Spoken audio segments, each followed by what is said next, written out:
አንደሉስን የመጨረሻ ምዕራፍ ለማጠናቀቅ ትልቅ ኃይላቸውን ይዘው በመጡበት ጊዜ በጽናት ፊት ለፊት የቆመች አንዲት ከተማ ነበረች።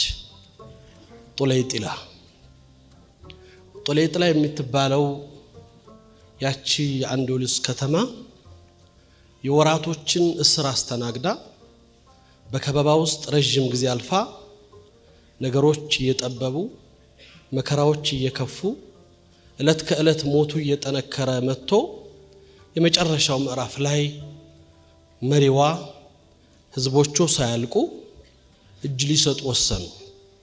ከተማዋን ከፈቱ። በወቅቱ